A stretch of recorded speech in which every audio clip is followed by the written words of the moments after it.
Un saludo cordial a todos los amigos y seguidores de Post La Verdad. Sean ustedes bienvenidos a este nuevo episodio podcast de Post La Verdad de hoy miércoles 10 de noviembre, siendo ya las 5:07 de la tarde. Después de una fuerte granizada en la ciudad de Bogotá, iniciamos este episodio podcast con una muy buena canción de Duran Duran.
Hemos luchado mucho tiempo y hemos sufrido la pérdida de muchos seres queridos, pero no estamos solos. Hay grupos de resistencia en toda Colombia. Manténganse vivos, no tienen idea de lo importantes que son y de lo importantes que se volverán todos y cada uno de ustedes. El uribismo está planeando algo grande, pero la resistencia está planeando algo aún más grande. Somos Post La Verdad, y si están escuchando esto, ustedes son la resistencia. Post La Verdad.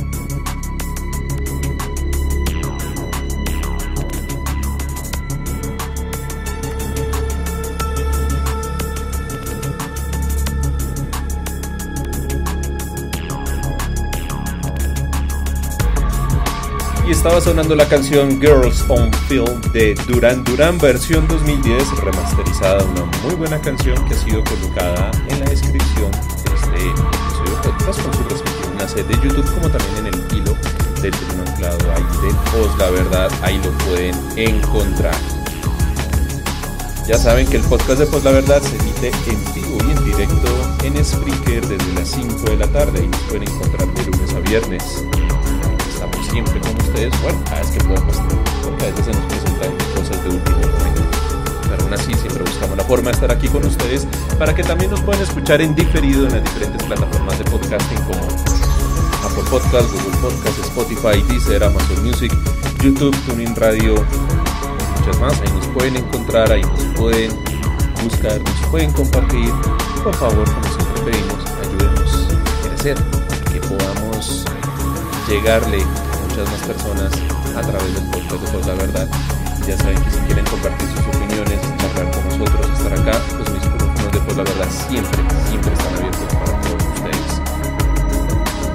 En la descripción de este episodio podcast está el enlace del grupo en Telegram, ya saben. Un saludo a todas las personas que hacen parte del grupo oficial de Post La Verdad. También está el enlace de tu tienda informática, que es la tienda de productos informáticos de @Ivandacho, con quien mañana tendremos un muy buen programa previo al partido de la selección Colombia contra Brasil, si mal no recuerdo. Y a todas estas, don Ivandacho ya se reporta aquí en el chat del speaker diciendo muy buena tarde, muchísimas gracias a don Ivandacho. Y también están nuestros enlaces tanto de Patreon como de PayPal por si quieren apoyar lo que nosotros hacemos en el podcast. Ahí nos pueden apoyar. Siempre se les vamos a agradecer. Quiero saludar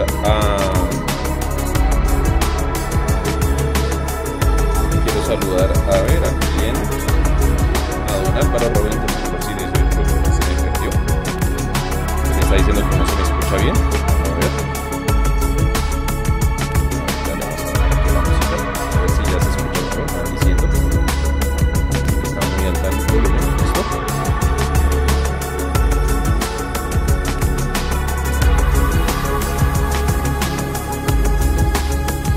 Listo, creo que ya. A ver si ya se escucha.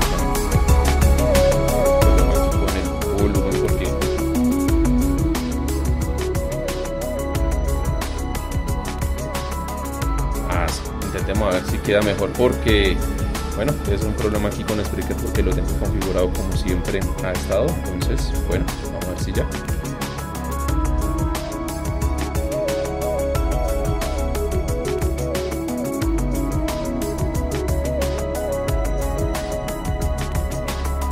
Bueno, cositas que van pasando en vivo. Esperemos a ver si no, pues quitemos entonces la música de fondo, porque debe ser ya problema con Spreaker, porque la tengo al mínimo. Entonces dejémosla así. Más bien hagamos este programa sin música.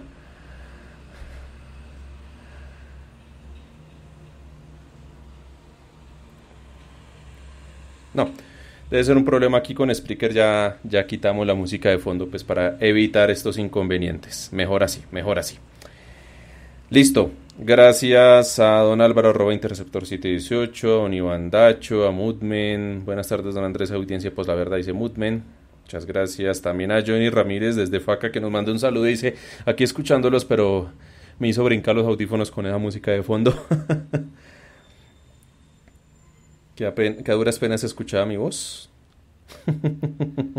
Listo, no, tocó quitarla toda. Debe ser un problema aquí con Spreaker, que a todas estas nos pasó. A Javier le pasó también hace poco un problema con Spreaker, que no se escuchaba la voz de él. Bueno, esperamos a ver que esto se pueda solucionar cuanto antes. Ya Oscar también en el grupo en Telegram dice que está mejor. Muchas gracias. Don Álvaro arroba Interceptor 718 dice, ya se retractaría el banco de órganos Molano. Para quienes no sepan,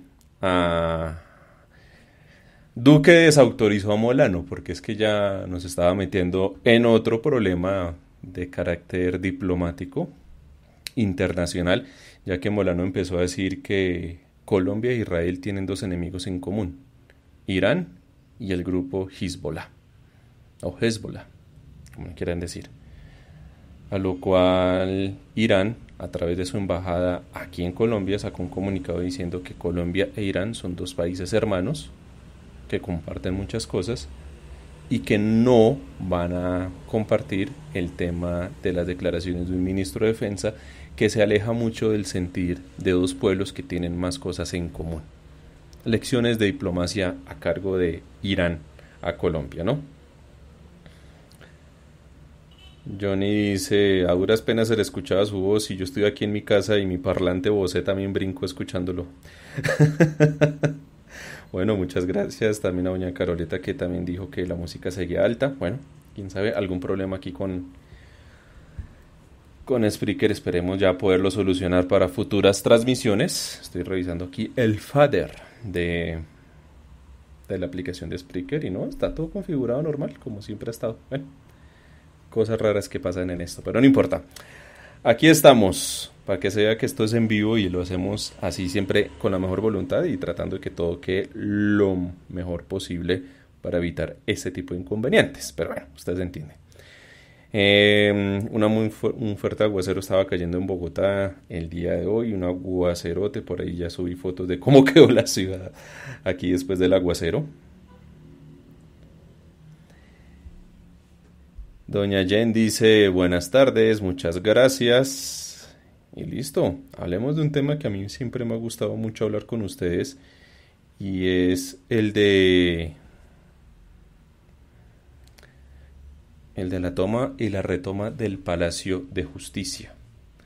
Esto es algo que cada vez que puedo lo cuento acá. Quienes han escuchado el podcast desde antaño ya se habrán dado cuenta que hemos manejado este tema siempre trayendo a colación la información que pude tener, el acceso que pude tener en su momento a una serie de expedientes. ¿Por qué? Porque para quienes no sepan, yo soy abogado y por allá en el año 2012 tuve la oportunidad de trabajar en un juzgado penal especializado en donde se conoció del caso del Palacio de Justicia frente a la toma del Palacio de Justicia, no a la retoma.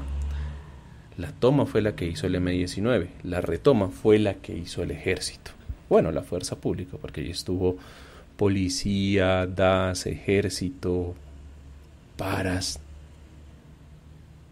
Y le hicieron un golpe de estado a Belisario. Sí, golpe de estado de horas, pero lo hicieron. Belisario se dejó hacer ese golpe de estado.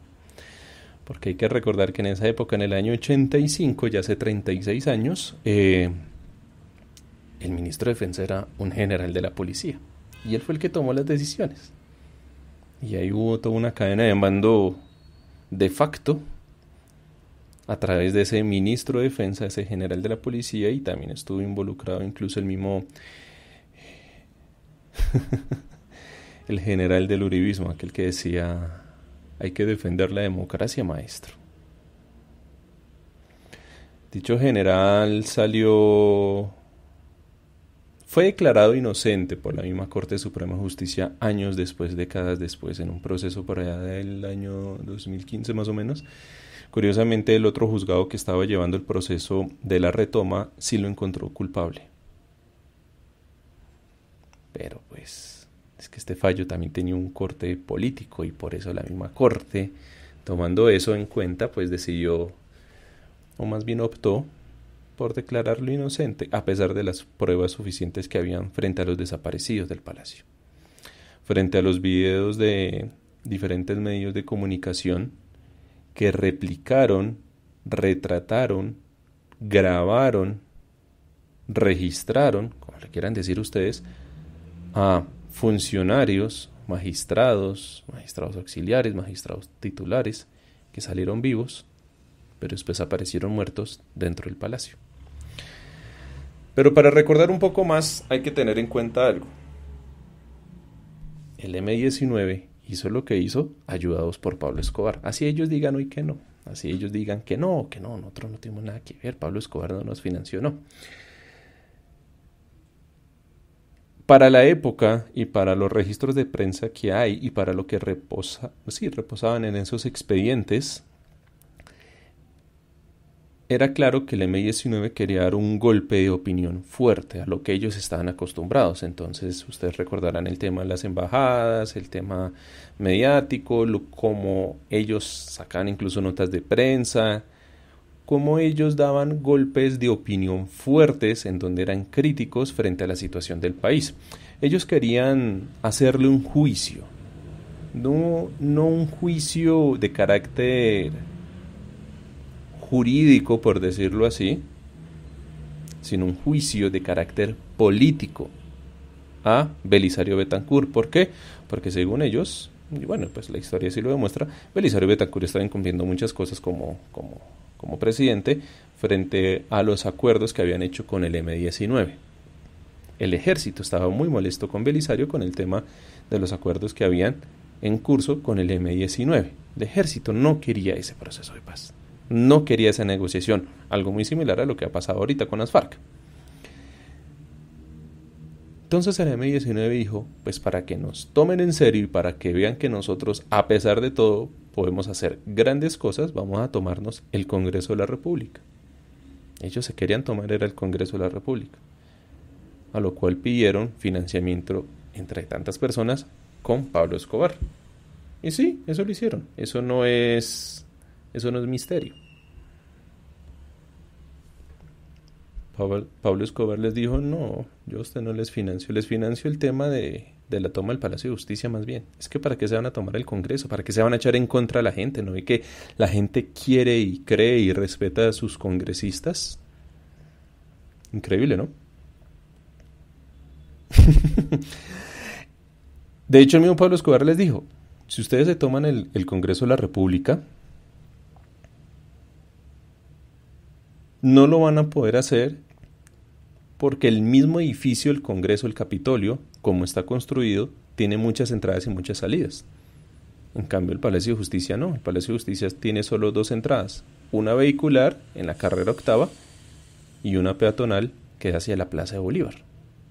Entonces no, más bien háganlo por ahí, es más fácil. Además de que se van a meter ahí ustedes a secuestrar y a matar congresistas, pues ¿por qué no? Es mejor hacerlo con los magistrados. Nadie quiere a los magistrados, nadie quiere la justicia, nadie quiere las instituciones judiciales, háganlo por ahí. Y de paso me hacen un favorcito y queman la biblioteca donde están los expedientes, porque ahí están los temas de extradición y los expedientes que están en contra del cartel de Medellín. Si ustedes me hacen eso, yo les financio. Así reposan los expedientes en los diferentes testimonios. Así reposa dentro de las mismas notas de prensa en su momento que daban fe de ello. Así hoy el M-19 venga a decir que no.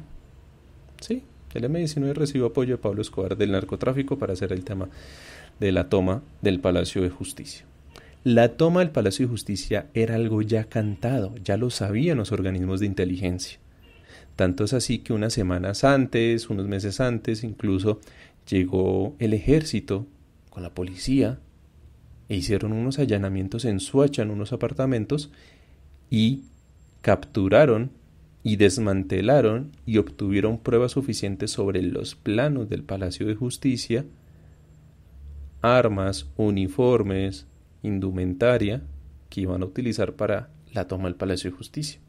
La misma prensa lo titulaba unas semanas antes, que el M-19 se iba a tomar el Palacio de Justicia. ¿Cuál fue la respuesta estratégica del Estado colombiano? Quitar la vigilancia de ese edificio público que estaba a cargo de la policía y la contrataron a través de una empresa de seguridad de vigilancia privada. Es por eso que en el expediente del Palacio de Justicia aparecen muertos unos guardias, pero que eran de seguridad privada, no policías.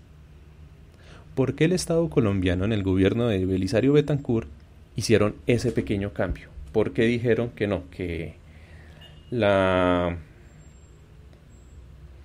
seguridad, el cuidado de ese edificio público ya no iba a quedar a cargo de la policía, sino de una empresa de seguridad privada?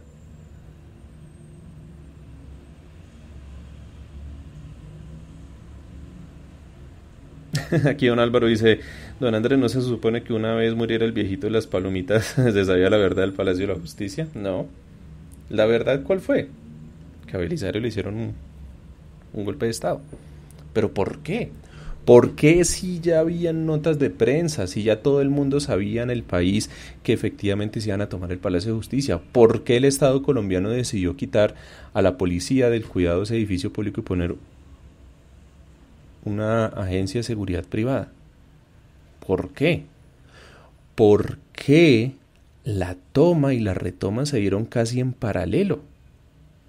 ¿Por qué cuando los guerrilleros del M-19 acababan de entrar y ni siquiera habían alcanzado a desmontar todo el armamento, todas las municiones, toda la comida, todas las reservas, todas las provisiones que ellos cargaban en esos 2 camiones, les llegó el ejército? Porque el ejército los estaban esperando. El ejército sabía muy bien el día y la hora de la toma del Palacio de Justicia y los dejaron entrar. Y apenas entraron, llegó el ejército. Llegó el ejército por la carrera octava, porque por la carrera octava, en la entrada vehicular, fue donde ingresaron violentamente los 2 camiones del M-19. De hecho, dentro de las muertes que se le pueden achacar directamente al M-19, está, aparte de la del administrador que lo mataron en la entrada peatonal, porque por el lado peatonal entraron unos guerrilleros a pie, están los guardias y están los ascensoristas en el sótano, en la carrera octava. Quienes conozcan el Palacio hoy de Justicia, sigue manteniendo una estructura similar, en el sentido que, por ejemplo, se conservó el ingreso vehicular por la carrera octava. Llegan los guerrilleros del M-19, empiezan ellos a bajar su armamento pesado, empiezan a bajar sus provisiones y demás, y a los minutos les llegó el ejército disparándoles. Entre los gritos y entre los diferentes testimonios que reposan en los expedientes, se habla que los mismos guerrilleros decían: estos hijueputas ya nos estaban esperando. Y estos hijueputas nos dejaron entrar para emboscarnos. Muchos guerrilleros del M-19 alcanzaron a subir al primer piso, y ahí empezaron a subir primer piso, segundo piso, tercer piso, cuarto piso. Y ellos se repostaron, todo el tiempo estuvieron ahí en las escaleras que dan en el costado noroccidental, o sea, en el costado de la carrera octava, para que se ubiquen mejor. Muchos de esos guerrilleros no pudieron terminar de desmontar toda la indumentaria que ellos tenían, todas sus provisiones. ¿Por qué? Porque sencillamente el ejército no les dio tiempo. Ellos aguantaron con lo que más pudieron. De hecho, en los expedientes se habla, y en las diferentes fotografías que ahí reposan, se muestran los camiones con maletas, con morrales, que tenían ropa interior, ropa de calle, brazaletes del M-19, harina, agua, municiones, granadas y muchas cosas que esta gente no pudo desmontar. ¿Qué daba idea de esto? Que esta gente esperaba quedarse por varios días dentro del palacio, teniendo de rehenes a los magistrados, pedir unos helicópteros e irse a Cali para ir liberar a los magistrados y perderse ellos dentro de la ciudad de Cali. Esa era la estrategia de ellos. Pero pues nada de eso les sirvió. ¿Por qué? Porque el ejército ya sabía. El Estado colombiano ya sabía como tal. Woodman dice: lo que me parece un poco extraño es que el exministro Yesid Reyes dice que esa teoría de la destrucción de los expedientes de extradición es un poco creíble, ya que los documentos eran muy fáciles de conseguir nuevamente, pues se podía pedir copias a gobiernos de Estados Unidos. Pero en los expedientes se habla de eso, se habla de la quema de los expedientes dentro del Palacio de Justicia. Es que el mensaje también era claro: no se meta con los narcos porque nos podemos meter con ustedes. Ese era el mensaje también que quería dar Pablo Escobar. Pero ya que estamos hablando de Pablo Escobar, digamos lo siguiente: ¿por qué el ejército sabía? Porque Pablo Escobar les dijo, les advirtió. Es más, Pablo Escobar jugó a dos bandas, y eso lo hemos hablado en anteriores oportunidades aquí en el podcast como en el grupo en Telegram. ¿Qué pasó? El M-19 le cuenta su estrategia a Pablo Escobar y les dice: no, vayan, tómense el Palacio de Justicia y quemen los expedientes. Acto seguido, Pablo Escobar se comunica con el ejército, con la fuerza pública, y es que Pablo Escobar tenía línea directa con toda esta gente. y con las altas esferas del poder. Y les dice, mire, tengo información que el M-19 va a hacer esto, yo los estoy financiando, pero como yo necesito asegurar el tema de la quema de los expedientes, necesito que ustedes también lo hagan en dado caso, porque si ellos no lo hacen ustedes. Por eso ellos tenían fecha y hora e inteligencia. Había hecho un fuerte trabajo para establecer que efectivamente se iban a tomar el Palacio de Justicia. Lo que pasó es que Pablo Escobar les dio toda la información y el ejército, el Estado, la fuerza pública, nunca hizo nada porque no les interesaba hacer nada. Ellos querían que el M-19 se metiera, porque ellos querían acabar con el M-19, porque ellos estaban ardidos por el proceso de paz que había sucedido con el M-19, con esa desmovilización y con esa, ¿no?, con esa rendición, como ellos le decían, algo muy similar a lo que ha pasado aquí con las FARC. Tanto es así que el M-19 tenía tan plena convicción que ellos iban a triunfar en esta toma del palacio con los rehenes, que fue toda la cúpula del M-19, y estamos hablando de Andrés Almarales, el número 1, y Alfonso Hacking, el número 2. Si ustedes consultan las grabaciones que hay del magistrado Reyes Echandía, sale Alfonso Hacking y se presenta como el número 2 del M-19.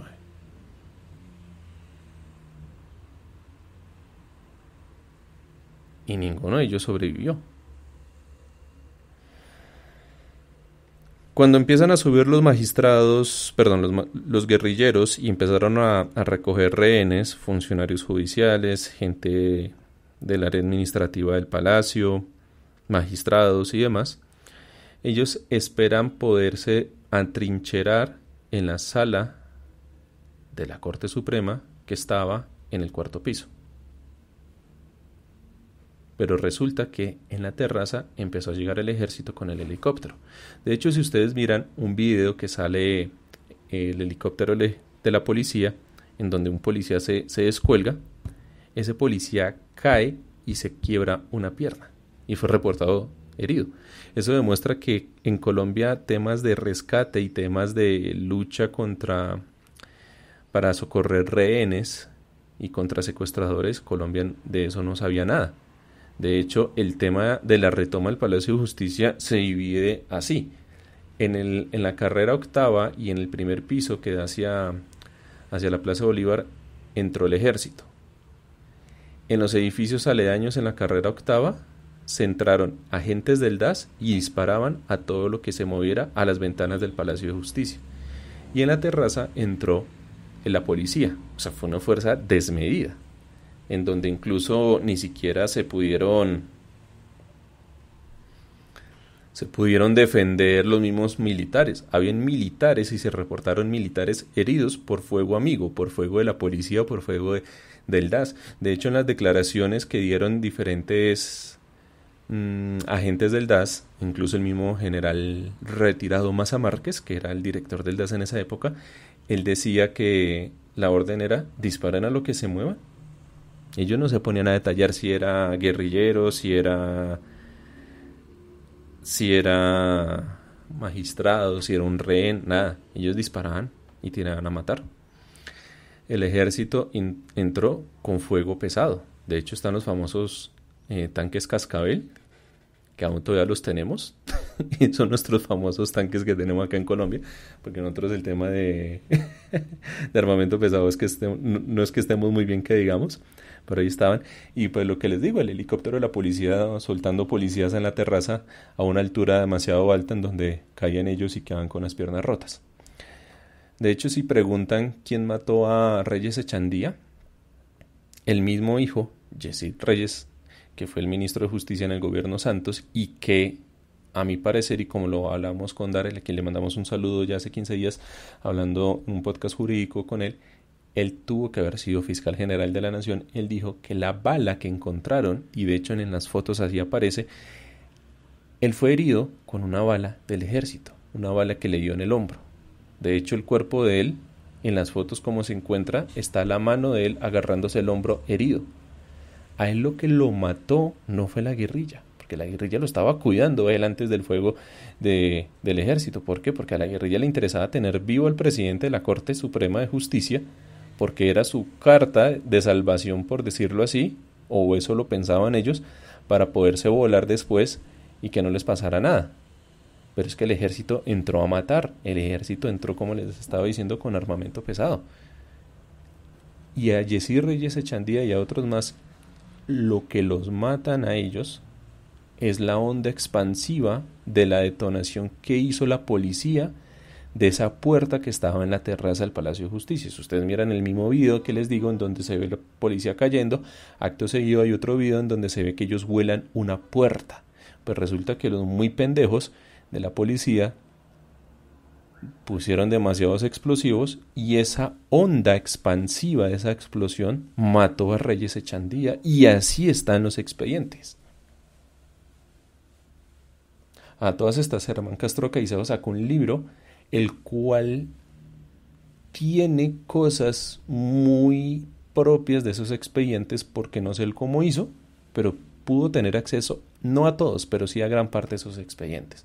Entonces, si ustedes quieren consultar el libro de Germán Castro Caicedo, pueden darse una mejor idea al respecto. En esa toma estuvo Vera Grave, pregunta aquí don Álvaro. Sí, ahí estuvo. De hecho, ella es una de las que se alcanzó a volar, si mal no recuerdo. Sí, Vera Grave, y habían otras. Había una que incluso se alcanzó a volar, ella era muy amiga de Navarro, y se alcanzó a volar porque estaba ya vestida de civil y se bajó de la ambulancia porque logró convencer al conductor de la ambulancia y al militar que la estaba custodiando ahí para que la soltaran ahí cerca de las Américas. Creo que ella ya no vive, o si vive, creo que estaba en México o algo así, si mal no recuerdo. Ahí ustedes me corregirán en dado caso. ¿Qué pasó con el M-19 entonces, en esas noches en el holocausto del Palacio de Justicia? Pues el M-19 quedó recluido, quedó atrincherado junto a unos rehenes, entre esos magistrados y personal administrativo y magistrados auxiliares, en las escaleras que daban en el baño entre el piso tercero y cuarto. Ellos aguantaban el fuego que les llegaba a la terraza por parte de la policía, aguantaban el fuego que les llegaba por parte del ejército, pisos primero y segundo, que ahí lo tenía. Y entre los testimonios que hay de personal de servicio y de gente que trabajaba en el Palacio de Justicia,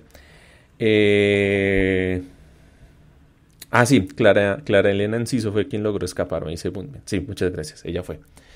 Que de hecho creo que por ahí hay una novela o un libro que ella escribió o alguien escribió a partir de los relatos de ella, por ahí, si mal no recuerdo.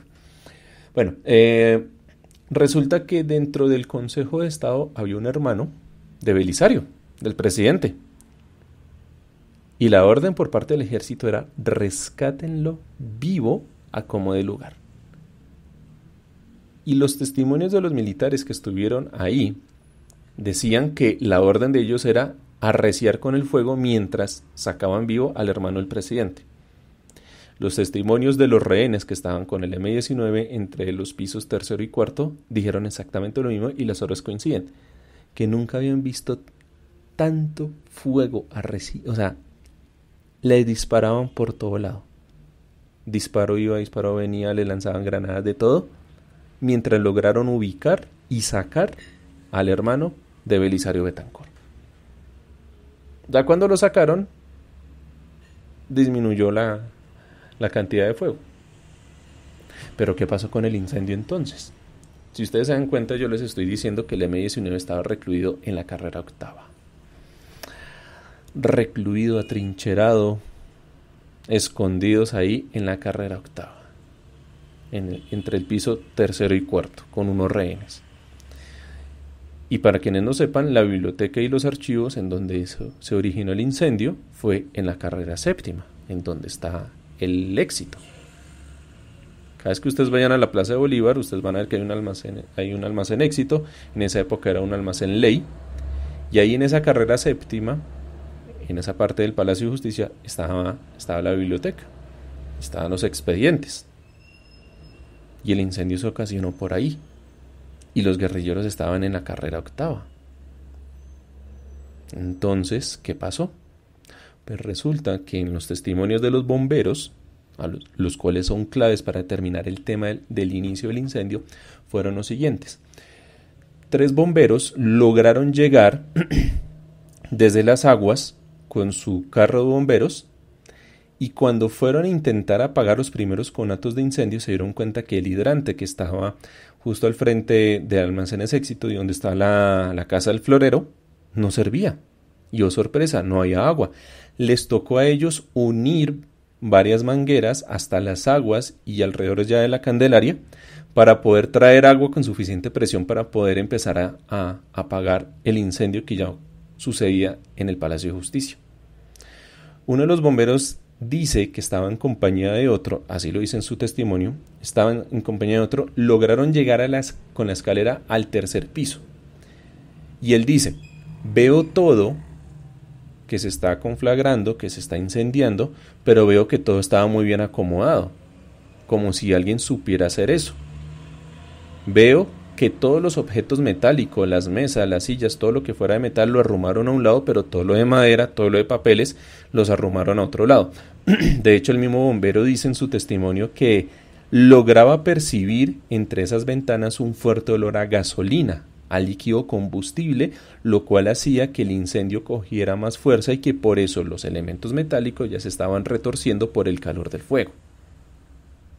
Que cuando ellos ya estaban logrando controlar el incendio, porque ellos intentaban apagar todo desde arriba hacia abajo, escucharon una ráfaga de disparos en donde unas esquirlas de vidrio le cayó a ese bombero en el ojo y acto seguido voltean a mirar y eran los militares desde la carrera séptima que le estaban disparando.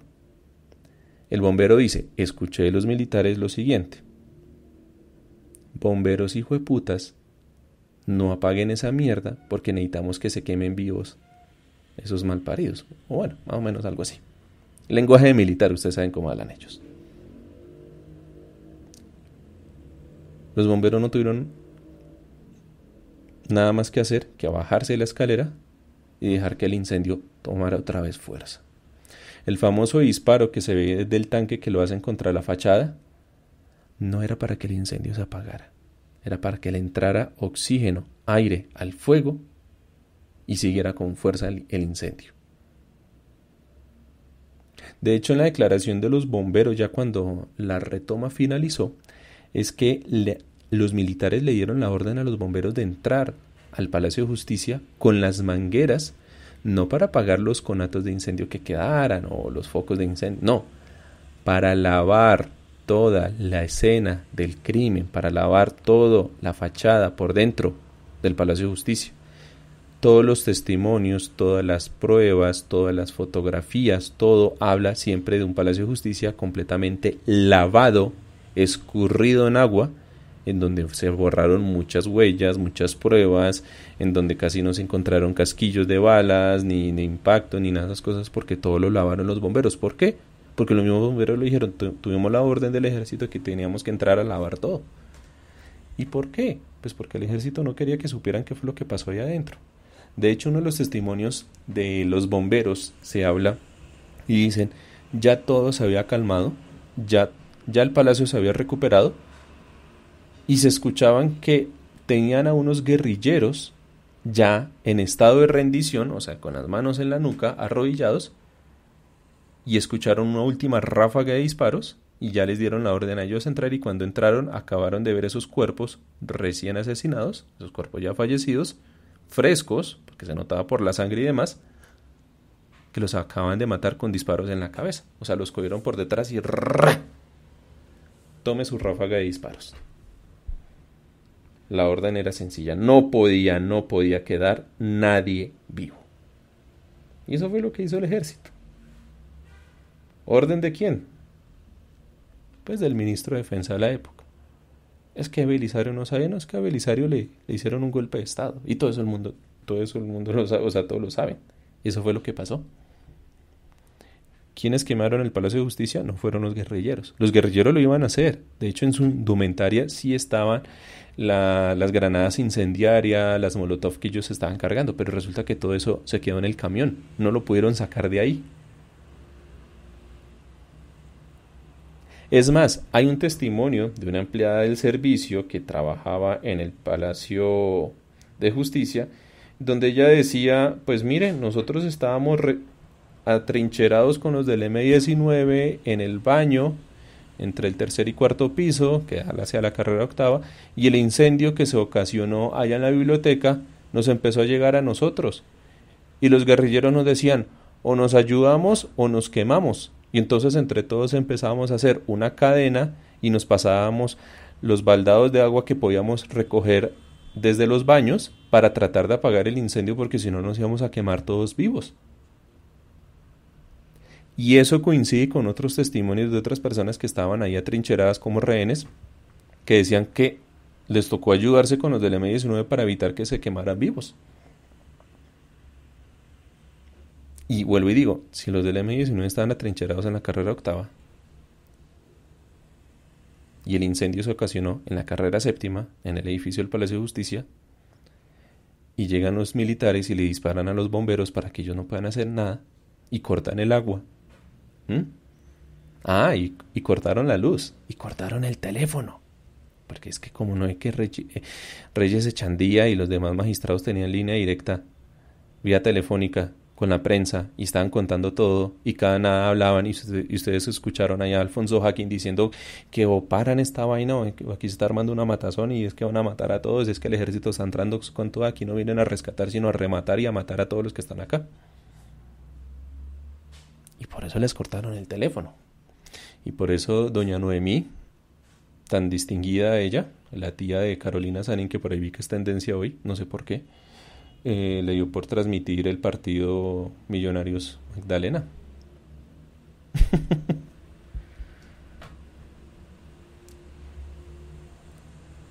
Mucha prensa o muchos camarógrafos más bien que estuvieron en lugares aledaños,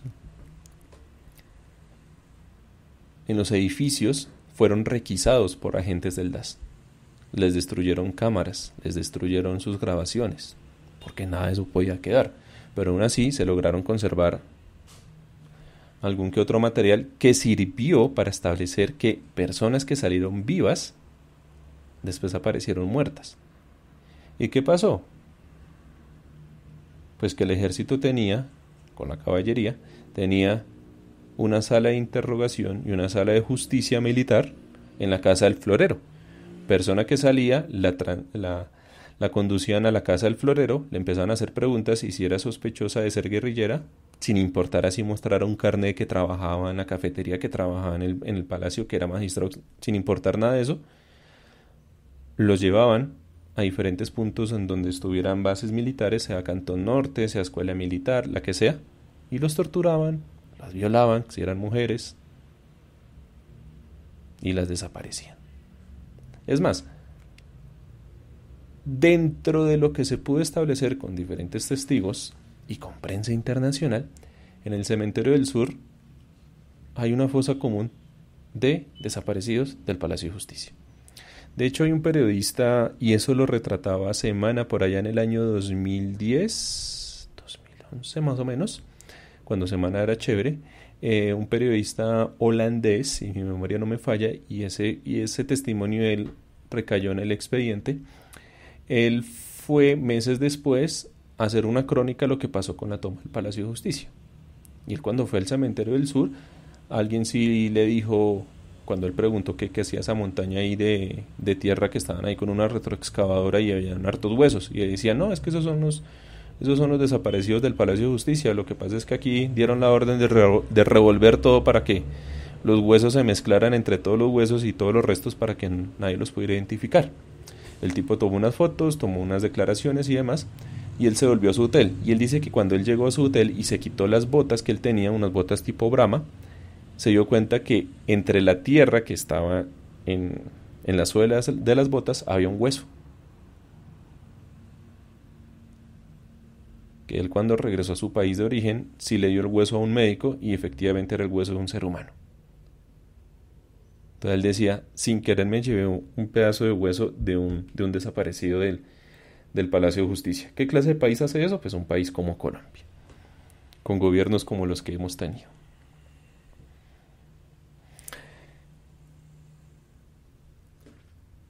De los desaparecidos del palacio también se han encontrado restos que han servido para los expedientes y para las diferentes investigaciones judiciales. De hecho, por ahí en esta escuela militar que está cerca de las Américas, iban a hacer hace unos años atrás una obra y resultó que los obreros, los trabajadores encontraron una mano de huesos, llamaron a medicina legal, hicieron lo que tenían que hacer y llegó medicina legal y le dijo al ejército, qué pena, pero así sea en esta base militar, en esta escuela militar, ustedes no tienen por qué impedir la investigación, y empezaron a determinar, y efectivamente con las pruebas de ADN encontraron que esos huesos pertenecían a unos desaparecidos del palacio.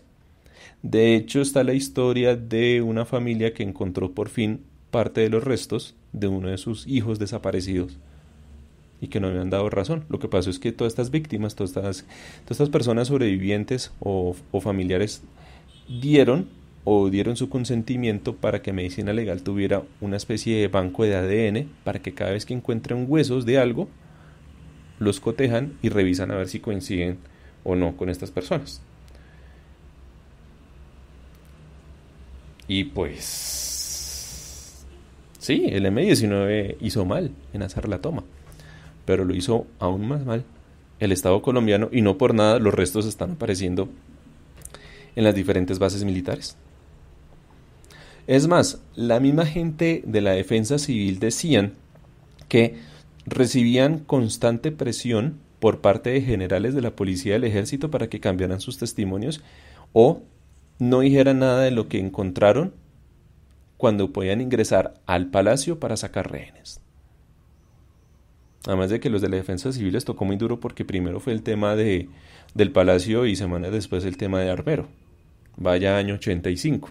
Curiosamente yo nací en ese año. Yo soy modelo 85, entonces no dejó de darme mucha risa y parecerme muy irónico que yo naciendo en ese mismo año terminara conociendo ese expediente, porque sencillamente la justicia en Colombia en ese caso se ha demorado y se ha demorado mucho. ¿Y por qué? Porque siguen habiendo presiones por parte de militares retirados, por parte de diferentes movimientos políticos y partidos políticos que tienen intereses para que este tema no se sepa, y porque para ellos sigue siendo más rentable decir que el M-19 fue el malo y que los del ejército fueron los grandes héroes, cuando realmente no fue así, porque los del M-19 sí fueron los malos, pero el ejército, la policía, el DAS, la fuerza pública, el Estado colombiano también fueron los malos.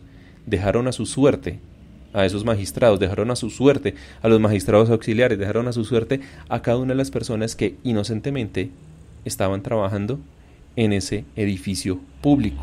Dejaron a su suerte que sencillamente esas personas desaparecieran y que sus familiares no supieran qué pasó con ellos, a pesar de haberlos visto en la prensa, en los videos de las noticias, que salieron vivos, salieron cojeando, salieron como sea, los reconocieron, pero después aparecían que estaban muertos. ¿Con qué? Con disparos, tiros de gracia en la cabeza, o quemados, incinerados, o que sencillamente cuando iban a mirar los cuerpos de las personas estaban sin ropa, porque oh sorpresa, muchas fotografías de los cuerpos estaban sin ropa o estaban completamente lavados, porque el ejército dio la orden de lavar todo ese edificio por dentro. Doña Jen dice, buen relato, don Andrés. No, muchas gracias a don Jen por estar acá con nosotros. No me quiero extender más. La escuela de caballería era una fosa común. Canecas de H2SO4 disolvieron los cuerpos. Eso nos dice don Álvaro Roba, Interceptor 718. Dentro de los expedientes hay un testimonio muy interesante de un viejito, de una persona que era muy gomosa para la época con el tema de las radiocomunicaciones. De hecho, el tipo tenía una casa, creo que por Restrepo o algo así, y el tipo tenía una serie de equipos de radiocomunicación y él logró interceptar parte de las comunicaciones tanto de la gente del DAS, de la policía, como el ejército. Logró grabar. No tuve acceso a esas grabaciones, pero sí tuve acceso a algunas transcripciones de esas grabaciones, en donde él decía, habían órdenes cruzadas, habían órdenes confusas. Gente del ejército que estaba ahí, que estaba en línea de fuego, decía, pero es que estamos viendo gente de civil, y en donde ellos recibían otra orden, una contraorden diciendo, pues mate a esas gonorreas, maten a esa gente, hay que dispararle a todo lo que se mueva, Hay que demostrarle a estos hijueputas que nosotros sí tenemos la fuerza para contestarles un acto como este. Y esas transcripciones, esas grabaciones que hizo esta persona, este radioaficionado, pues han servido para que se establezca que efectivamente el ejército, la fuerza pública, actuó con total fuerza bruta, con total fuerza desmedida. Y eso fue lo que pasó. Es por eso que el Estado colombiano ha sido condenado muchas veces, incluso a nivel internacional, por el exceso de fuerza y por la responsabilidad que le compete con el caso de la retoma del Palacio de Justicia. Y es que todo esto sencillamente demostró que el Estado sabía, permitió y reaccionó con fuerza totalmente excesiva. Don Iván Dacho dice: Andrés, en Noticias 1 entrevistaron al radioaficionado. Ah, sí, efectivamente. A ese radioaficionado lo entrevistaron. Lastimosamente el tema del expediente o los expedientes, porque son muchos cuadernos, son un montón de cuadernos, muchos de ellos ya incluso se deben estar pudriendo, pues reposan a través de la justicia y siguen en constante investigación. Porque las decisiones que ha tomado la justicia han sido pocas, o pequeñas más bien, en comparación de la deuda histórica que tiene Colombia que asumir frente a esto. Y como esto fue declarado un tema de lesa humanidad, pues es algo imprescriptible, o sea, es algo que va a seguirse investigando hasta que no se surtan todas las decisiones que tengan que suceder. El problema es que mientras sigamos con cierta clase política que viene a decir que los militares son unos héroes, que tienen que ser condecorados, y que el doctor Plazas Vega una cosa, y que el uno otra cosa, y que otras vainas, ¿no?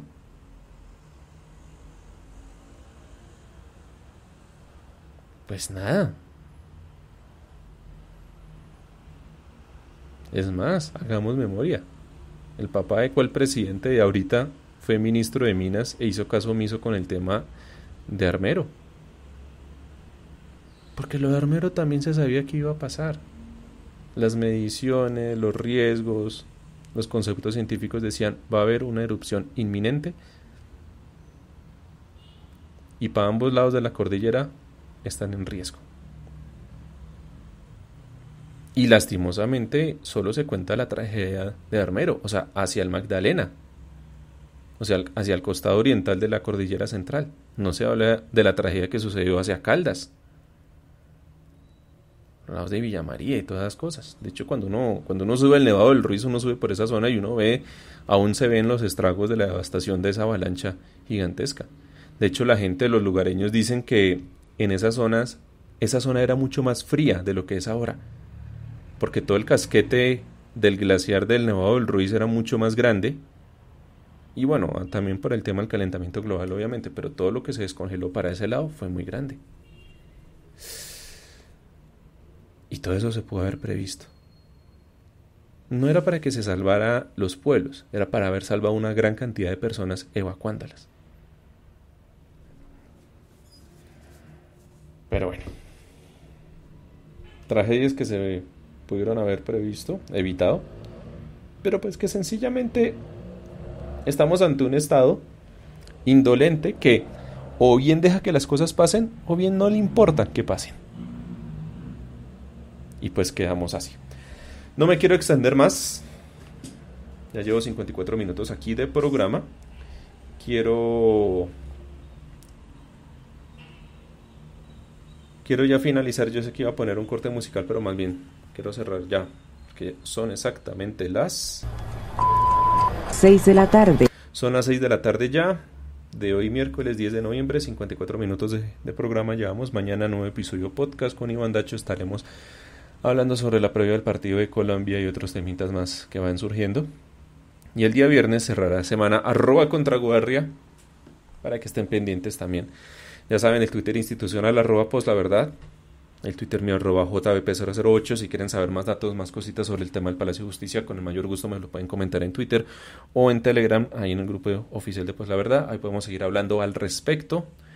No obstante, a mí me gusta cada año para estas fechas recordar siempre un poquito qué fue lo que sucedió con el tema de la toma y la retoma del Palacio de Justicia y por qué el Estado colombiano es igual o más responsable de lo que el mismo M19, el M19 fue. Que sí, el M19 fue malo, hizo mal. Son responsables, sí, pero el Estado colombiano también lo es y mucho más. Y si ustedes miran, con el tema de las FARC, con el tema del el ELN, del EPL, de los paras, de todo, el Estado colombiano siempre está ahí a nivel de responsabilidad y mucha que le compete. Y mucha que le compete a cada uno de sus presidentes. Desde los años 50, 60, 70, 80, 90, 2000 y actual. Todos ellos son responsables, de una u otra forma. Woodman dice, hay una muy buena serie de reconstrucción en podcast que se llama Arcanos y Reyes sobre el Palacio. Muchas gracias por esta recomendación. A Woodman, voy a buscarlos. Revísense el libro de Germán Castro Caicedo. Él tuvo acceso a gran parte de los expedientes en su momento. Sé que el libro tuvo temas de censura, pero él logró sacar gran parte de lo que él tenía pensado, entonces sirve mucho. Mírense el tema, yo sé que es novela, yo personalmente no me la vi completa, pero sí la tuvimos en cuenta en su momento por la fuente de información que tuvieron en la novela esta del Patrón del Mal, la que hizo Andrés Parra. Sé que por ahí está en Netflix, ustedes pueden ver el tema y revisar lo que concierne frente a la toma y retoma del Palacio de Justicia. Y ahí se especifica muy bien el tema de Pablo Escobar. Van a decir, ay, pero es que es novela. No, pero las fuentes que sirvieron de inspiración para esa novela son muy ciertas, son muy válidas. Sirven mucho. Miren todo el material que hay en YouTube, miren material que reposa en NTC Noticias, que ahora es Noticias 1, miren noticieros de la época, todo eso está en YouTube, busquen todo ese material. Y un saludo especial a Juan Carlos de @Colombia_East, de Historia de Colombia, quien todos los años y de forma recurrente siempre nos hace un pequeño recorderis de lo que aconteció, de una forma muy imparcial lo hace él, a mi parecer, lo cual me gusta, me agrada, lo que hace con el tema del Palacio de Justicia. Entonces ya saben, @Colombia_East, y un saludo a Juan Carlos, quien muy juicioso siempre recuerda un poco lo que sucedió con el tema del Palacio de Justicia. No siendo más, mi nombre es Andrés Balaguera y mañana un nuevo episodio podcast de Post la Verdad. Hemos llegado hasta el final de este episodio podcast. Gracias por habernos acompañado.